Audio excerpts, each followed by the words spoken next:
Happy birthday to you. Happy birthday to you. Happy birthday. Hi, and welcome to Mrs. D's Baking TV. Today is a very special day in my household. It's my husband's birthday. My husband of 32 and a half years. Yes, been married a long time. And today is his birthday. So happy birthday, sweetie. Yay! So now you see why I'm so happy. Look what I made him. This delicious red velvet cake. So if you are interested in knowing how I came up with this beautiful cake, follow along on Mrs. D's Baking TV today as we bake a red velvet birthday cake. All of the measurements for this recipe will be listed in the description box, but here we have 2.5 cups of all-purpose unbleached flour sifted, 1 teaspoon of salt, 1 teaspoon of baking soda, a half a cup of unsalted room temperature butter, 1.5 cups of granulated sugar, 2 eggs, 2 teaspoons of vanilla extract, 2 tablespoons of cocoa powder, 1 cup of buttermilk, 1 teaspoon of white vinegar, and 1 to 2 teaspoons of red food coloring. This cake sounds like a science experiment, and basically it is. In a large mixing bowl with a paddle attachment, cream together your butter and sugar on medium speed for approximately about 3 minutes. Add your eggs one at a time, beating each until they're well combined.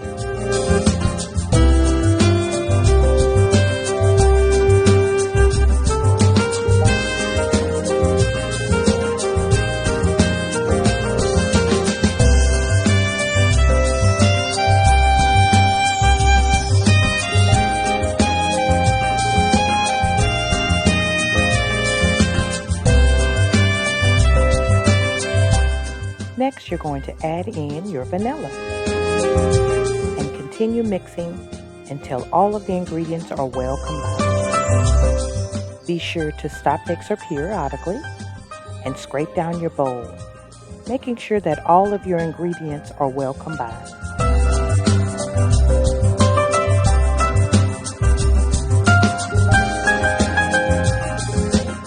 Next, we're going to sift the cocoa powder into the batter, and we're going to mix it until well combined, and don't forget to scrape down your bowl.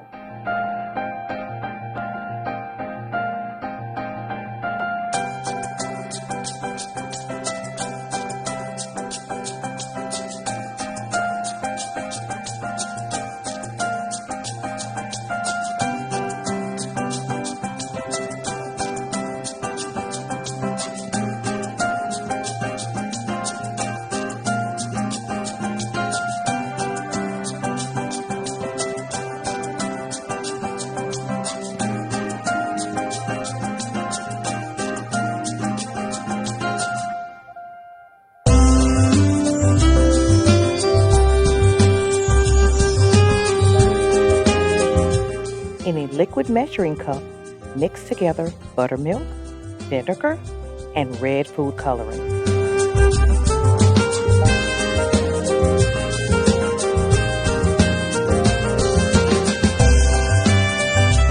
I had to add a little more because I wasn't going for pink. Remember, this is a red velvet cake, so you want to add as much as you like until you get that red dark color that you desire. With your mixer on low speed, you're going to add half of your flour and then half of the buttermilk mixture, alternating until all of your flour and buttermilk have been combined into your cake batter. Remember, start with your dry and end with your dry.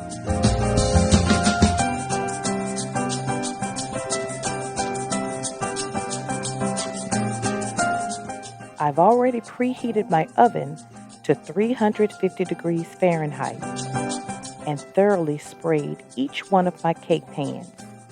Today I'm using 6-inch pans.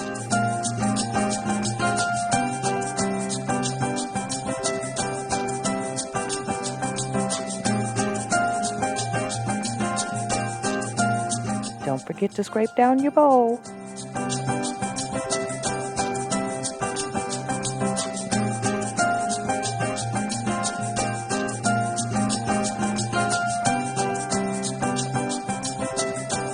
And to make sure we've gotten all of the flour mixture from the bottom of the bowl, I suggest that you fold in your batter to make sure that everything is well combined.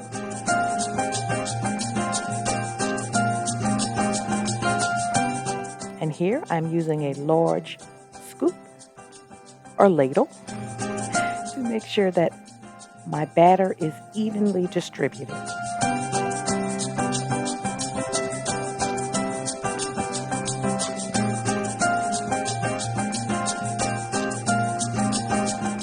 Make sure you place your cake pans in the center rack of your oven.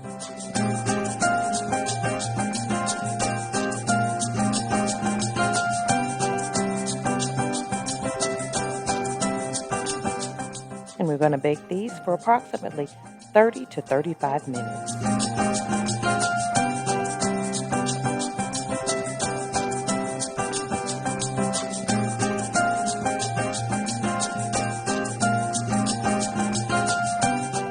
Voila, there you have it.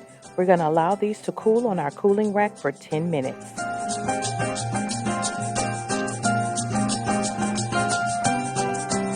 Now it's time to make the frosting.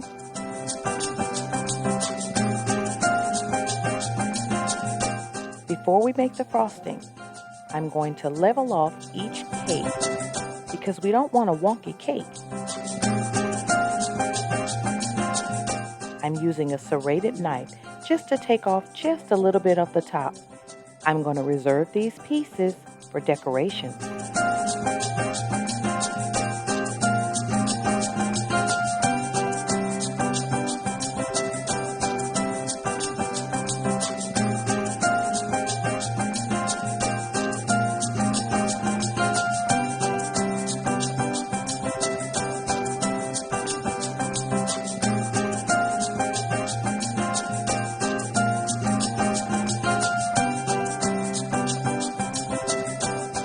For your cream cheese frosting, you're going to take 2 8-ounce blocks of cream cheese, room temperature, 1.5 cup of unsalted room temperature butter, 1 teaspoon of vanilla extract, a pinch of salt, and 1.5 pounds or 5.5 cups of confectionery sugar.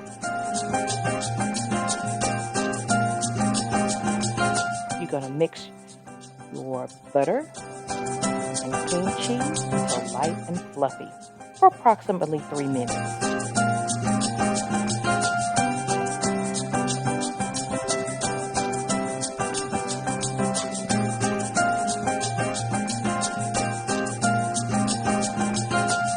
Adding in the confectionery sugar a little at a time.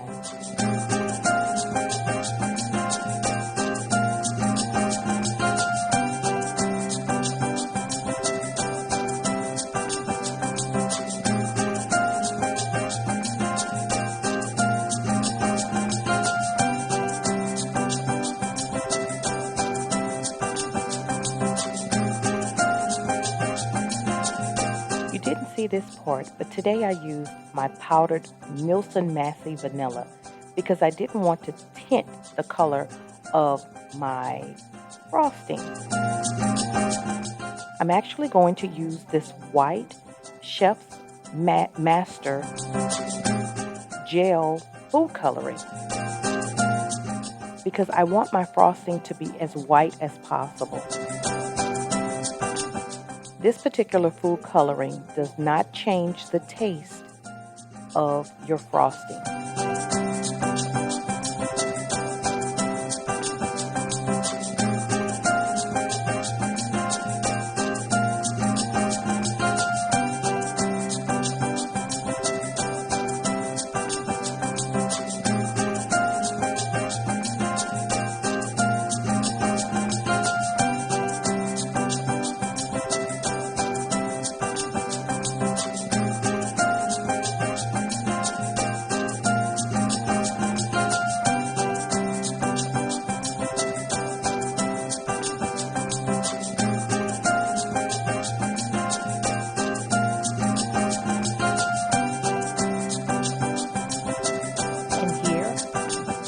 crumbling up the tops of the cake that we cut off because we're going to use it for decorations.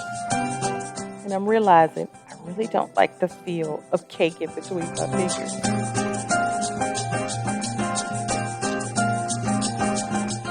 Now, because I didn't have a large pastry bag, I simply used a large Ziploc bag, cut off the tip, and inserted my pastry tip.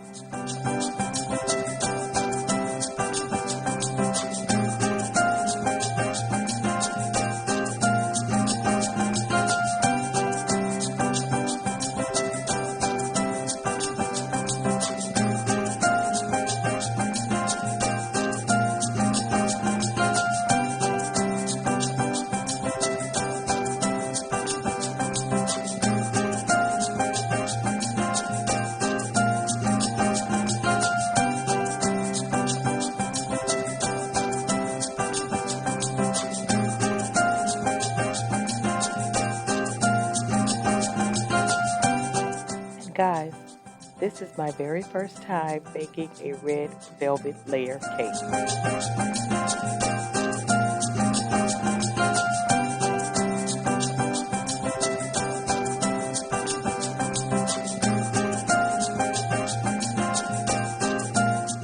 I've baked a red velvet cake from a box in the past, but never from scratch.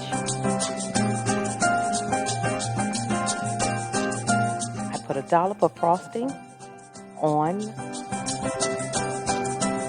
my board just to make sure that my cake doesn't slide when we're decorating and frosting it.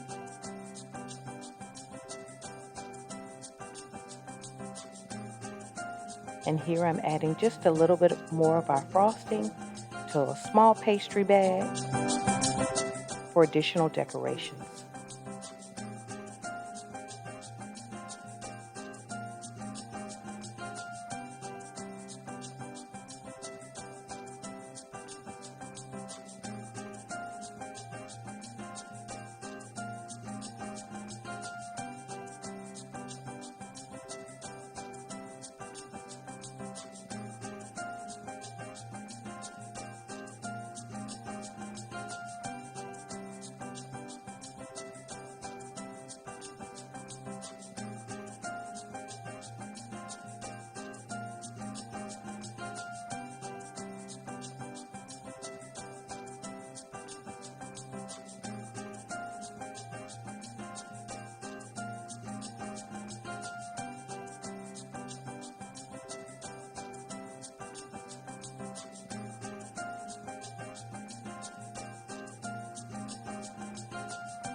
Now it's time to stack our cakes.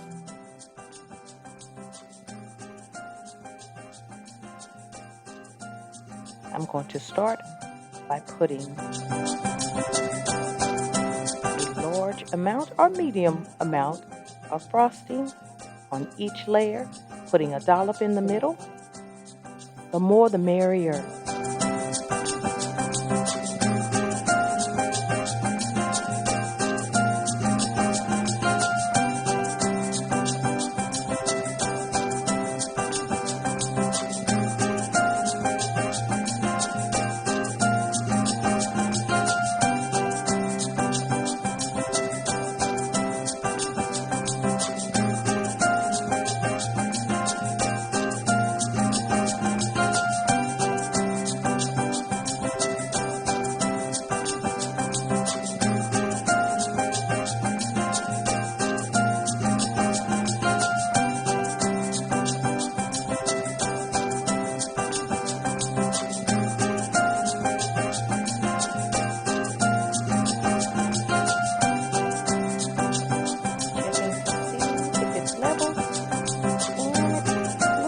Leaning a little.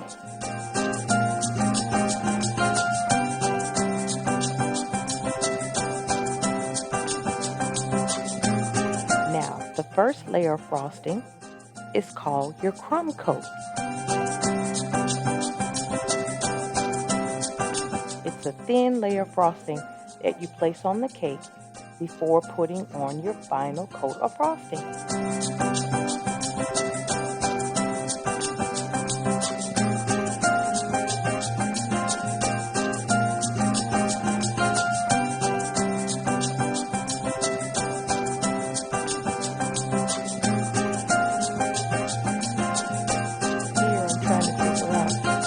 How to hold the offset spatula while turning the cake at the same time. And then I realized I'm going the wrong way.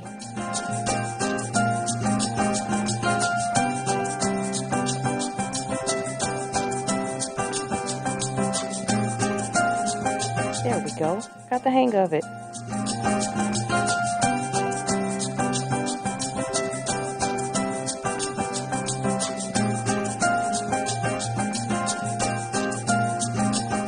And I'm noticing my cake is starting to lean a little because my frosting is actually now room temperature.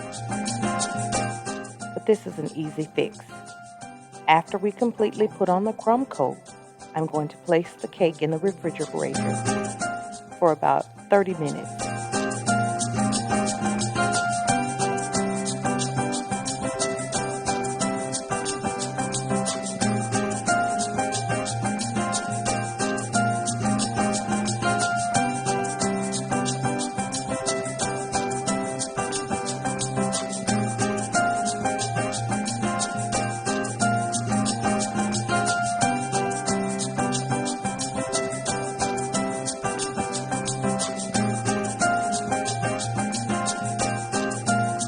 Using this scraper was really helpful. It allowed you to take off the excess frosting as well as trying to get the cake level. Now it's time to make our white chocolate drip. You'll need a 1/4 cup of heavy cream, 1 cup of white chocolate chips, and gel food coloring. I heated the heavy whipping cream just slightly in order to melt the white chocolate chips. Mix them together until all of the chocolate chips were well blended. And then we add our gel food coloring. I transferred my drip to this clear bowl so that I can see whether or not all of the chocolate chips had mixed into our food coloring properly. And I wasn't sure if the gel was going to stain my little white bowl.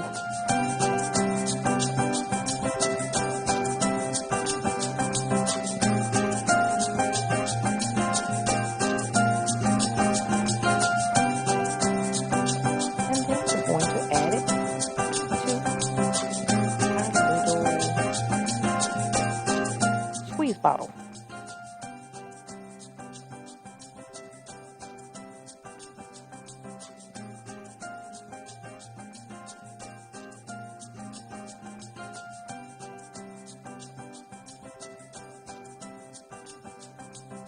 It's been about 30 minutes.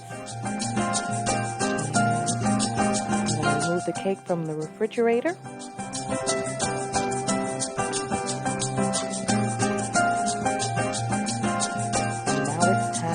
Frosting our cake and decorate.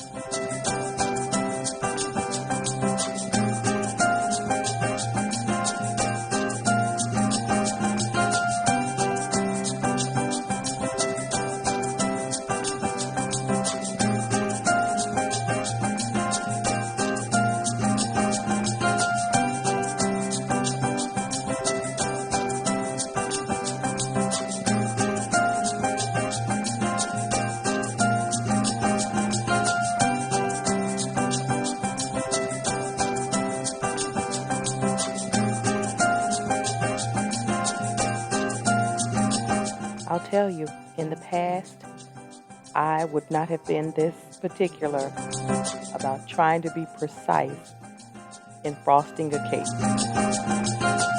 But because it's for my husband's birthday, I want it to be nice. This scraper is the best tool to use in order to get your frosting to be smooth on your cake.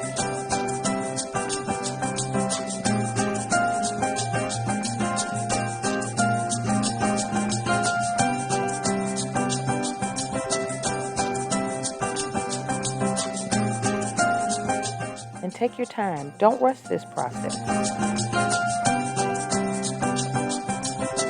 And like I always say in baking, the more you do it, the better you'll get.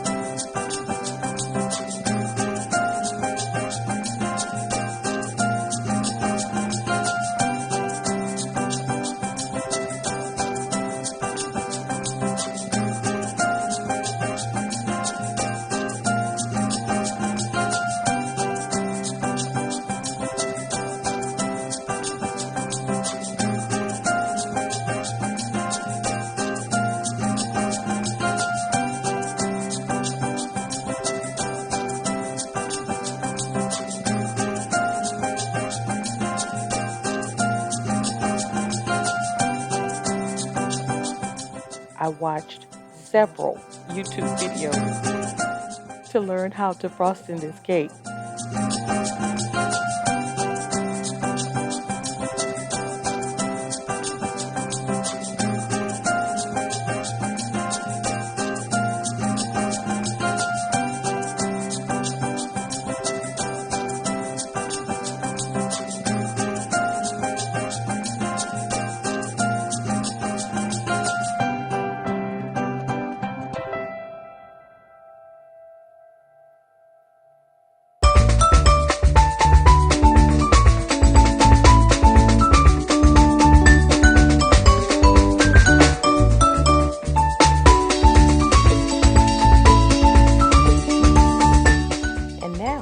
Decoration.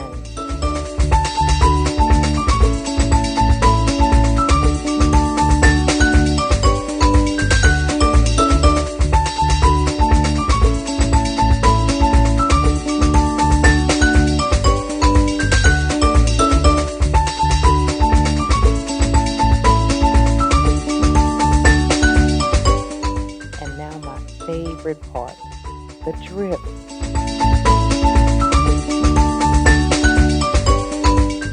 I'll tell you, I wish I had added just a hint more of the red food color.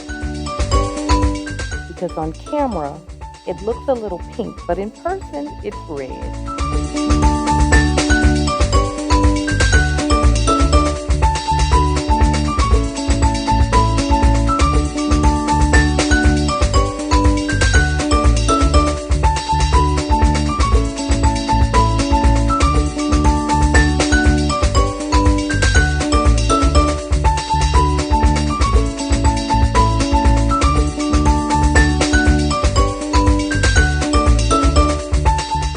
Now, honest moment.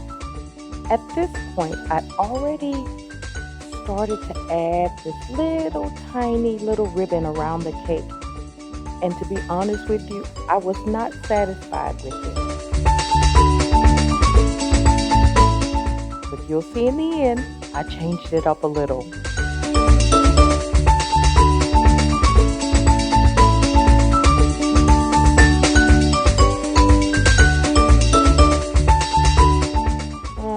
No, let's take that off.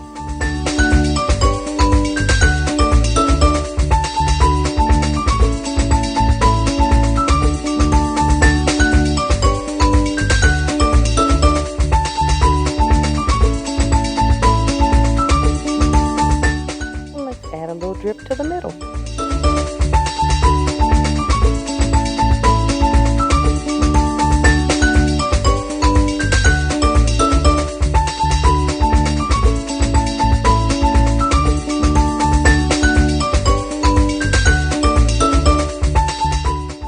This is our final product. I added another large border and some little red stars because my husband is military, well, retired military. Thank you so much for watching today. Don't forget to like, share, subscribe, and bake. And happy birthday to my wonderful husband.